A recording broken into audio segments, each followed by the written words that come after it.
லைப்ரரிக்கு போனா தேவலாம். லைப்ரரி எங்க இருக்குன்னு தெரியல, இடத்த மாத்திட்டாங்கன்றாங்க. லைப்ரரிக்கு போனா யாரை கேட்கலாம்?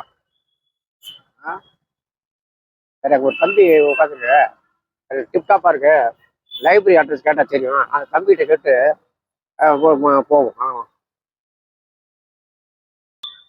தம்பி வணக்கம் தம்பி. லைப்ரரி எங்க இருக்குன்னு பார்க்கணும். லைப்ரரி போகணும். அங்க இடம் மாத்திருந்தாங்க. இந்த ஏரியாவில தான் லைப்ரரி மாத்திருக்கோம் நாங்க. அது தெரியுமா எங்க இருக்குன்னு உனக்கு? லைப்ரரின்னு அந்த புக் எல்லாம் வச்சு படிப்பாங்களே. ஆமா ஆமா. அப்படி பீச்சாங்காவைய பக்கமா போங்க. அப்படியே போயிட்டீங்கன்னா வச்சுக்கலாம், அங்க நாலா பக்கம் ரோடு போகும். அங்க போனீங்கன்னா சோத்தாம்ப கை பக்கம் போகணுமா இல்ல பீச்சாங்காய பக்கமா போகணும்னு தெரியல. நீ அங்க போய் கேட்டீங்க. என்னப்பா அது சோத்தாங்காய்ங்கிற பீச்சாங்காய்ங்கிற படிக்க தம்பியா இருக்கிற ஏதாச்சும் புரியுற மாதிரி இல்ல. நான் அங்க லைப்ரரிக்கு போனது இல்லைங்க, நான் பார்த்தது இல்ல.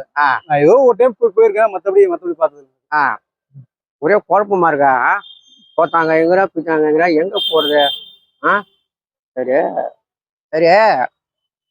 டாஸ்மார்க் கேட்கறது போயிச்சாப்பா? ஆமா. லெஃப்ட்ல போயிட்டு ரைட்ல போனிச்சு ஓன்ஷாப். ஆமா, அப்படியே போனி வச்சுங்க. அங்க போனி ஓன்ஷாப் இருக்கு. ஆமா, சிம்பிளா இருப்பாங்க. குவார்டர் 130 ரூபா தான். 10 ரூபா கமிஷன் தருவல. அப்ப போயிடலாமா? ஏப்பா லைப்ரரி கேக்குறான். ஒரு படிச்சு முன்னேறி ஒரு லைப்ரரி கேக்குறான். அதை சொல்லாம டாஸ்மாக் கேங்கன்னு அதை கரெக்டா சொல்லி இன்னும் கதவு நம்பர் கூட சொல்லுங்க. இந்த மாதிரி இளைஞர் இருக்கிற உடனே நாடு முன்னேறின மாதிரி தான்.